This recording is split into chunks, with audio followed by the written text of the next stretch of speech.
Break के बाद आपका स्वागत है। आप देख रहे हैं राजधर्म। अयोध्या, मथुरा और काशी में मंदिर और मस्जिद का विवाद कई साल पुराना है, सैकड़ों साल पुराना है, सैकड़ों सालों से चला आ रहा है। अयोध्या का राम जन्मभूमि मामला अब सुलझ चुका है, भव्य राम मंदिर बनकर तैयार हो रहा है। काशी में भी ज्ञानवापी मस्जिद के अंदर सर्वे शुरू हो गया और सर्वे की रिपोर्ट कोर्ट में पेश कर दी गई है। जमीन के नीचे मंदिर के सबूत किस तरीके से अयोध्या में मिले थे वो सबने देखा था। अब काशी और मथुरा में भी हिंदू पक्ष मस्जिद वाली जगह पर मंदिर होने के सबूत पेश कर रहा है। कोर्ट के आदेश पर काशी में ज्ञानवापी मस्जिद के अंदर एएसआई का सर्वे हुआ, मामला कोर्ट में है। और आज इलाहाबाद हाई कोर्ट ने मथुरा में शाही ईदगाह मस्जिद में सर्वे कराने का आदेश दे दिया। मथुरा में जहां मस्जिद के अंदर सर्वे होगा, वहां को लेकर हिंदू पक्ष का दावा क्या है, ये समझने के लिए आइए आपको दिखाते हैं एक स्पेशल रिपोर्ट। अयोध्या में मंदिर बन रहा है।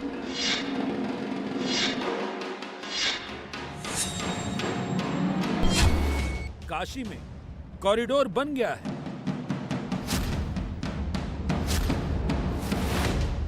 मथुरा अभी बाकी है, सबूत मिलने लगे हैं, तारीख आ गई है। इस बार दावा बहुत मजबूत है, इस बार बड़े पक्के सबूत हैं। मथुरा में सिर्फ श्री कृष्ण का आधार है, बाकी सब निराधार है। कराई गई थी तो यहाँ पर हिंदू विग्रह निकले थे और उसका उन्होंने पूरा वर्णन दिया। इन चीजों को छुपा दिया गया, शिक्षा पद्धति के कारणवश या अन्य कारणों से हमारे जो इतिहास है उसको मिटा दिया गया। जो हमारी कृष्ण जन्मभूमि है सर, वो पहले भी थी। अब इन लोगों ने वहाँ जो कुछ भी रख के वो बना दिया है, मगर ऐसा कुछ नहीं होना चाहिए। यहाँ तक हिंदू धर्म को छुपाने की आजकल सब जगह बातें हो रही हैं, तो उनको संत समाज से ही एक रास्ता मिलेगा। पहले ये संज्ञान में नहीं था, लेकिन देख के पता चल रहा है कि हमारा इतिहास कितना पुराना है और जो जन्मभूमि है वो हमारी नहीं है। मथुरा में ईदगाह नहीं है, शाही मस्जिद नहीं है, सिर्फ श्री कृष्ण जन्मभूमि है। विवाद यही है, सवाल यही है, लेकिन सच क्या है? वैसे तो ये मामला अदालत में है, लेकिन उससे पहले ही श्री कृष्ण जन्मभूमि का दावा करने वाले सबूत दिखाने लगे, प्रदर्शनी लगा रहे हैं, बता रहे हैं कि जो वो कह रहे हैं वो प्रमाण के साथ कह रहे हैं। बता रहे हैं मंदिर का नक्शा है जिसमें मंदिर का सबूत चस्पा है, किताबों की लंबी फहरिस्त है जिसमें जन्मभूमि के सबूत हैं, अदालतों के आदेश हैं, गजेटियर में छपा है, कृष्ण का प्रमाण मिला है, मूर्तियां हैं, शिलालेख हैं, हर प्रमाण में श्री कृष्ण साक्षात है।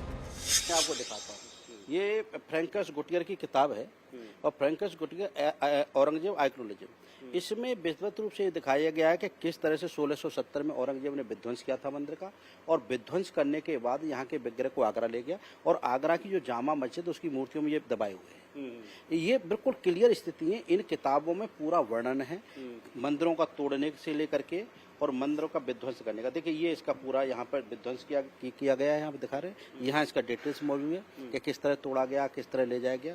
और यहाँ पर ये देखेंगे, ये मंदिर है, ये मंदिर को विध्वंस कर रहे हैं सैनिक, यहाँ भी ये जमुना बह रही है। तो हमारा उद्देश्य है कि इन पुस्तकों के द्वारा लोग उन तथ्यों को जाने जिनको जानते नहीं है, लोगों को पता ही नहीं क्या हो रहा है। जिन लोगों का दावा है कि यहाँ न ईदगाह थी न ही कोई शाही मस्जिद, वो इसके लिए सबसे पहले ये प्रमाण प्रस्तुत करते हैं।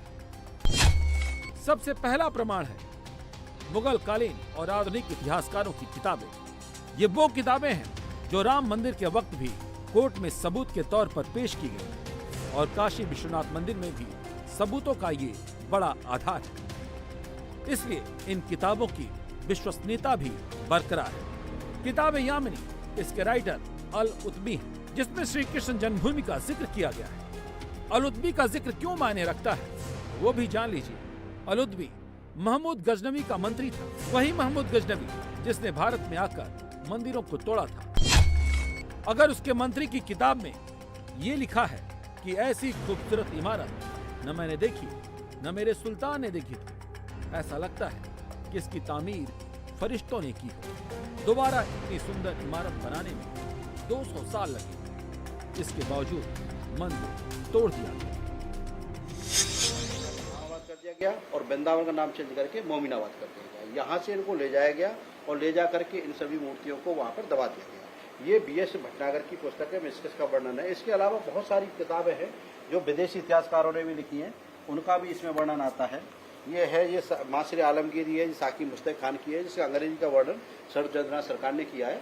और इसमें भी इसका वर्णन आता है कि किस तरह से उनको तोड़ा गया, मंदिरों को तोड़ने के द्वारा किस तरह से इनका विध्वंस किया गया। ये मैंने इसको हाईलाइट किया हुआ है, तो हाईलाइट में ये सब पूरा इसका वर्णन है। और ये तोड़ने के बाद इनका पूरा कैसे आगरा ले जाई गई विग्रह, आगरा में दबा दी गई।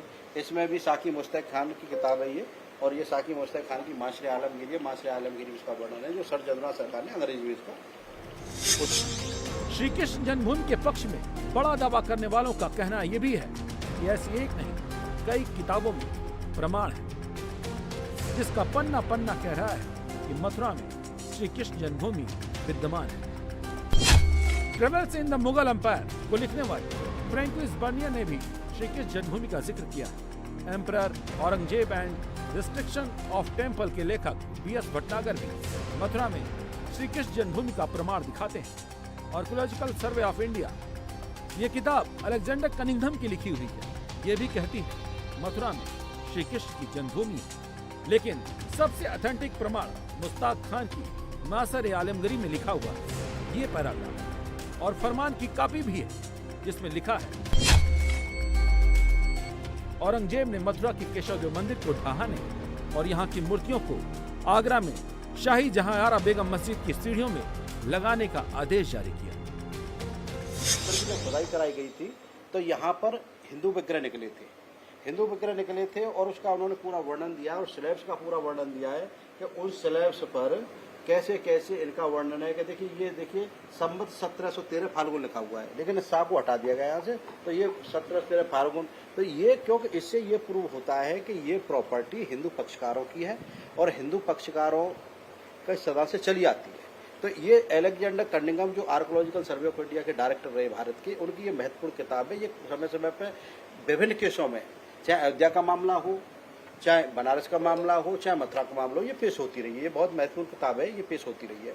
तो इसमें इसका पूरा वर्णन आता है और ये भी आता है कि ये इसकी जो दीवारें हैं, दीवारों पे ये देखिए अनोदर स्लैब है द नेम ऑफ केशव राय, दूसरा स्लैब है उसमें लिखा है कि केशव राय। ये जो मैं इसकी जो किताब बता रहा हूँ जिसमें ये लोग मस्जिद कहते हैं, ईदगाह मस्जिद, मैं कोसी की बात कर रहा हूँ, तो ईदगाह मस्जिद नहीं है, वो शाही मस्जिद नहीं है, वो श्री कृष्ण जन्मभूमि है और असली गर्भगृह है भगवान का। भगवान यही कर सकती है, उसको देखो तो उसको हम गर्भगृह। दावा करने वालों का तो यहाँ तक कहना है कि ये किताबें ही नहीं, सरकारी दस्तावेजों में भी हर जगह श्री कृष्ण जन्मभूमि का ही जिक्र है। श्री कृष्ण जन्मभूमि के पक्ष में दावा करने वाले एक और ऑथेंटिक सबूत पेश करते हैं, वो है श्री कृष्ण जन्मभूमि का नक्शा। नक्शे की ये कॉपी उस समझौते का हिस्सा है जो 12 अक्टूबर 1968 को शाही ईदगाह और श्री कृष्ण जन्मभूमि ट्रस्ट के बीच समझौते किए। एग्रीमेंट के मुताबिक शाही ईदगाह के 3 तरफ श्री कृष्ण जन्मस्थान की जमीन है। समझौता ये हुआ था कि 13.7 एकड़ जमीन में से 10.9 एकड़ जमीन मंदिर की है और सिर्फ 2.5 एकड़ जमीन ईदगाह की है। अब 55 साल बाद हिंदू पक्ष वो नक्शा और एग्रीमेंट दिखाकर ईदगाह के कब्जे की जमीन को वापस मांग रहा है। ये मतलब मेमोयर है मेरे हाथ में, ये एफएस ग्राउज की किताब है। यहाँ पर डीएम रहे थे एफएस ग्राउज, उनकी ये किताब है डिस्ट्रिक्ट मेमोयर मथुरा। ये पहले भी कोर्टों में एविडेंस के तौर पर प्रोड्यूस होती रही है और ये मानी जाती रही है। तो ये सब ऑथेंटिक्स बुक हैं, ऐसी किताब नहीं है कि कहीं ऐसी ला के रख दी गई हो। ये सब ऑथेंटिक्स बुक्स हैं और पहले कोर्ट में इनको प्रमाणित किया गया, माना गया है, साक्ष्य के तौर पर यूज होती रही हैं, प्रयोग होती रही हैं। और इन किताबों में इसमें पूर्ण रूप से इसका वर्णन दिया गया है, यहाँ पे दिया गया है कि किस तरह से मंदिर को विध्वंस किया गया, किस तरह से तोड़ा गया, तोड़ने के बाद यहाँ से मूर्तियों को कैसे ले जाया गया, ये सब वर्णन यहाँ पर बहुत क्लियर है। तो ये किताबें हम कोर्ट में पेश करेंगे।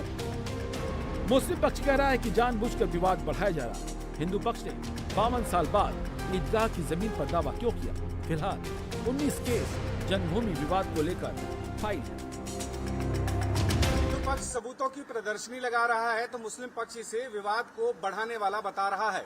इस बीच देश के सर्वोच्च अदालत में कल श्री कृष्ण जन्मभूमि और शाही ईदगाह विवाद पर एक महत्वपूर्ण सुनवाई होने वाली है, जिसमें यह तय होगा कि इस मामले की सुनवाई मथुरा के जिला अदालत में होगी या इलाहाबाद के हाई कोर्ट में।